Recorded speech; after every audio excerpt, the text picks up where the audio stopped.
Hello and welcome people to Let's Play more Koudelka. Last episode we switched to the disc free and also we're completely alone, and what is a helpless murderous magic girl to do in such a situation? Well, first of all, let's use all of those items that we got from all of the bosses we beat so far. Alright. Yeah, they go on the statues all over this courtyard. So there's practically no way to miss them. How conveniently specific. Mm-hmm. And here are those bats, and I've never seen them actually do anything because they die way too easily. They remind me of the dog gargoyle from, well, gargoyles. Heh. Just, you know.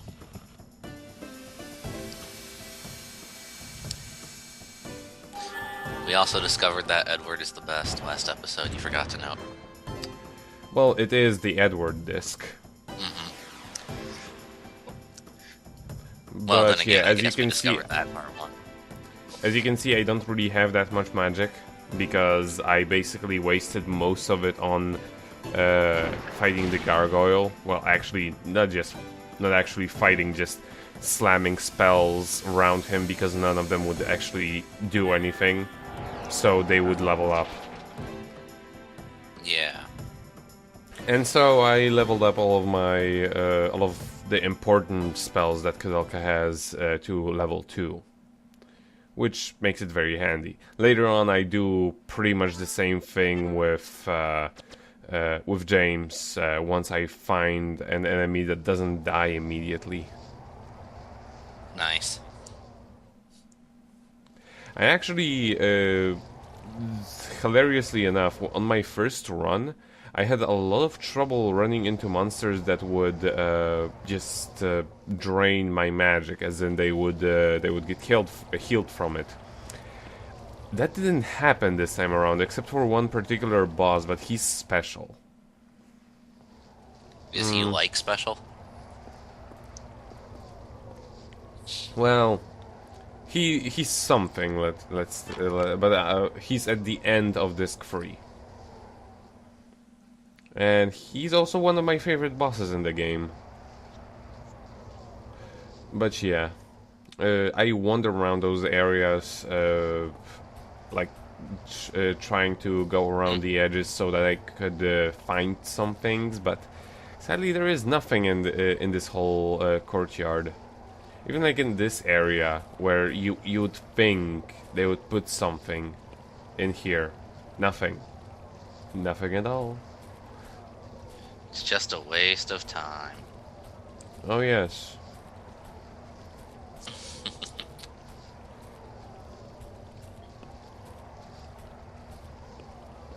You know, considering that it's storming outside my house right now, it actually adds to the effect of this place.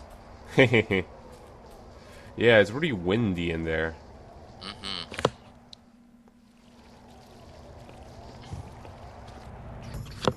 What do we meet now?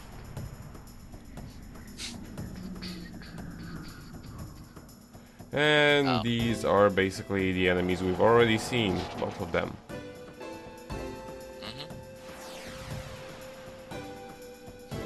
Well, damn. I'm not covering, well, I haven't been doing that, and I'm not gonna start doing that, like, different formations of enemies, because they are absolutely random. They just kind of place them on the board wherever they feel like. More or less, there isn't like, okay, this enemy is always going to appear with this or that guy because, for example, this or that guy is resistant to the element that the other guy takes or whatever. Like it is with some RPGs. But yeah, here is just completely random. Although some of them are more likely to appear with other monsters, but I cannot really think of any rule up there for that. And those doors there are locked. Of course they are. Whoa, locked, jammed, stuck. Back background objects. Everything becomes rusty, all doors are locked. At once? You know, it's a Resident Evil / Silent Hill game. And we find some good wine. That's a high potion, quote unquote.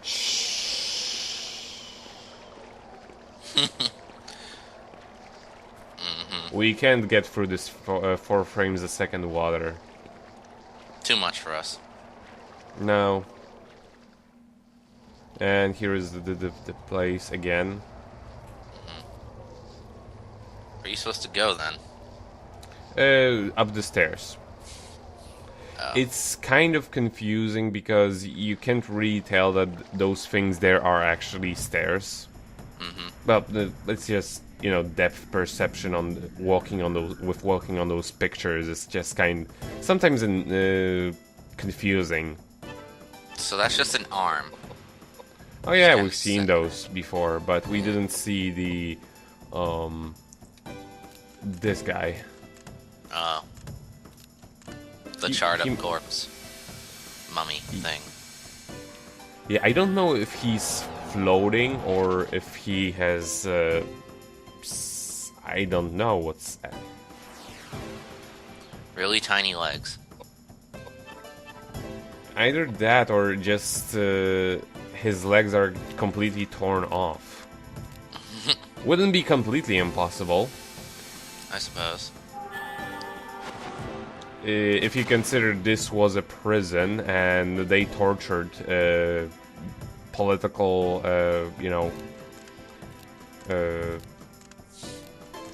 political prisoners. Yeah. This is also one of the reasons why we see so many massacred corpses, like blown up people or like human centipeded into one ball. And it's because they were tortured like that, and now they're coming back to haunt us. But it all we makes didn't sense. torture them. Well, no, we. Oh, man. Well, we didn't, but we tortured them after death. I guess.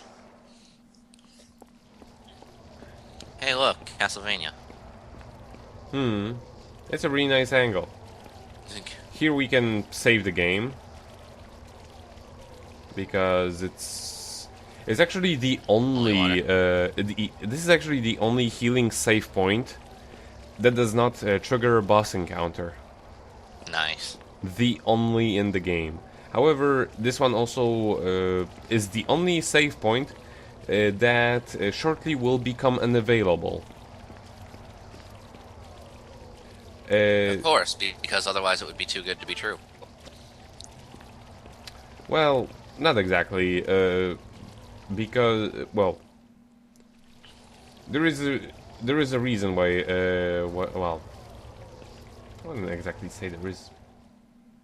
Well, it's important to come back here once you do all of the statues. Like for me, it's gonna be on the way back. However, if you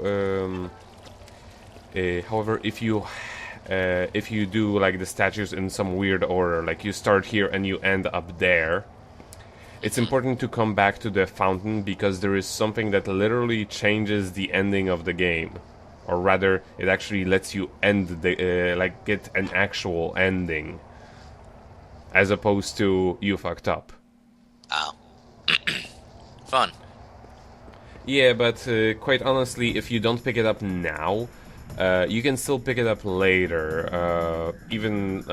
And quite honestly, there is even a way to get it past the point of no return, because the game actually places the plot important item on certain random encounters and beyond the point of no return.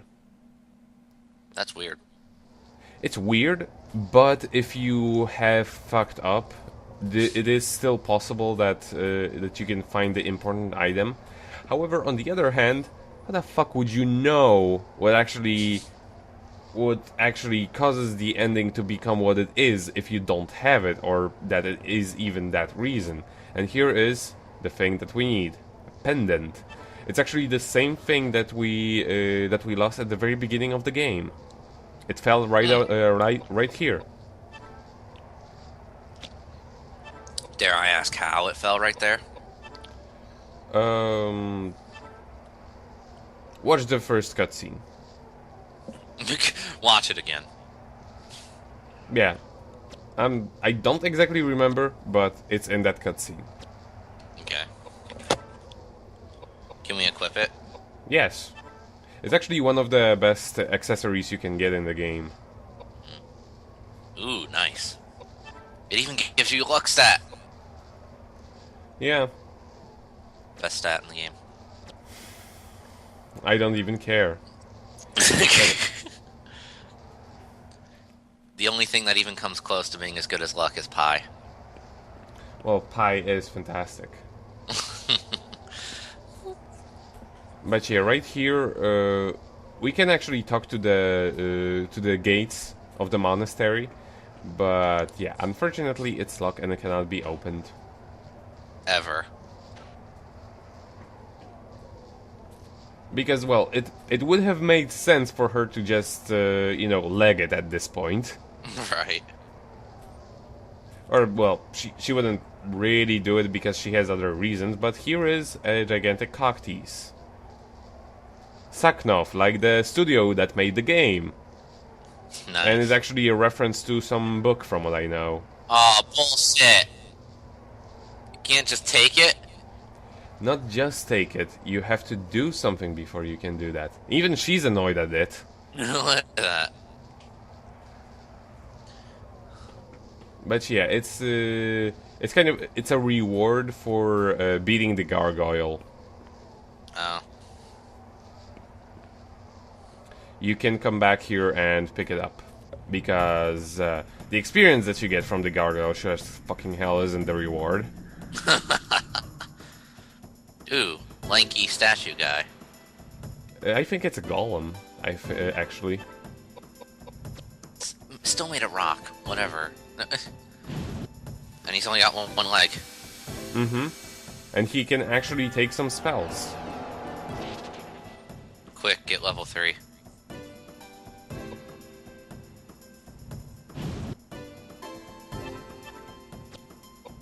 And it's not even that I used an ineffective spell, it did the full damage.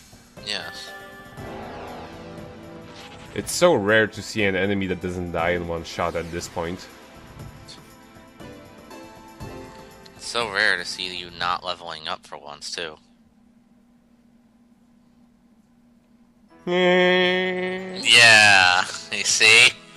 Freaking. Yeah,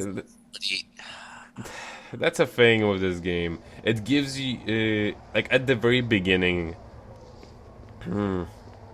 like, when it comes to its whole survival horror element, it gives you a hint that it's supposed to be a survival horror. But it doesn't really deliver that with the gameplay. Most of the inclusions of the survival horror elements actually just kind of make the game a little bit more sluggish than it really needs to be, and just slightly less cool of an RPG than it could have just been, you know. I suppose.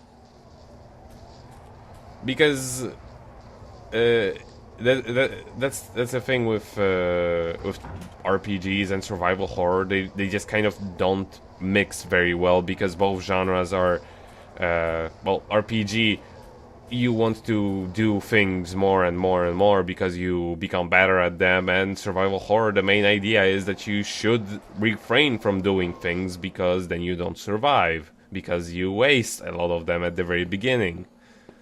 Basically. Why are you walking into the chair? Controls. Oh. I'm checking for stuff. Can we sit on the chair and assume supreme authority over the entire This land? isn't a chair. This is a guillotine. Looks like a chair to me.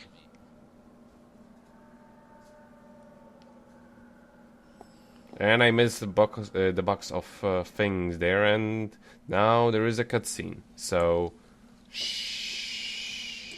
Fine.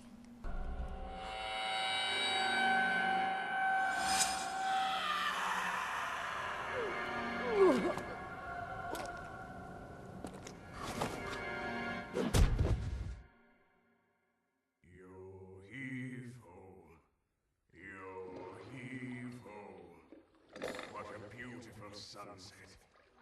Bring our boat, boys. Quickly. Steady. And shallow waters. Now, slowly. Lower the anchor. Don't be unreasonable. We can't handle that many passengers. The sky is getting dark. The draft. We're sinking. Bessie? Bessie? The meat is burning. It's burning. No, it's not working! No! Hey! Hey! Where are you going? Where are you going? Hey, you! No! No! We're sinking! Wait! My boat! My boat! My boat!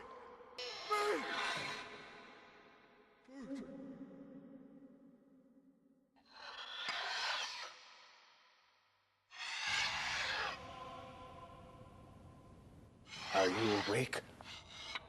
These ruffians! You harlot! Strumpet! Have you no shame? Oh, if only Elaine had been saved, we wouldn't be in this mess. Elaine? Ah, yes. She was merciful. She was benevolent. She believed me, and she was fond of my paintings. Your paintings? The sunset. It wasn't my fault! All of a sudden, there was a cold ship out of nowhere. It was dark. What could we do? It sank so fast. I was faultless. Elaine. Poor Elaine. If only I'd stayed with her. Hey, you! Hey, how's that? Just a lamp? I'll make you just a lamp! You're crazy! Shut up!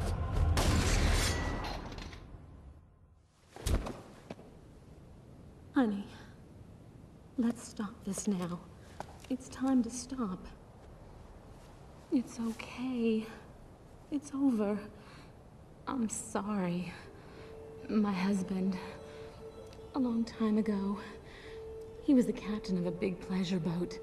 It was a gorgeous boat. He was so proud of it. But then there was the accident. So many people died. Everyone blamed my husband. It was so difficult for him. He started drinking heavily. Silly, isn't it? No matter how much you drink, you can't forget such a tragedy. But he met Elaine. She believed he was innocent. She helped him carry on. This Elaine, she's dead? Yes. Why is it that good people seem to die so early? What a waste. While Elaine's husband Patrick was traveling, a robber broke into their house. My husband has always said, if only I had been there for her. We should stop this conversation now. My husband is waiting.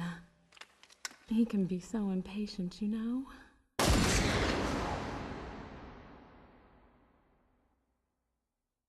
Well, that was fucked up. Oh yes.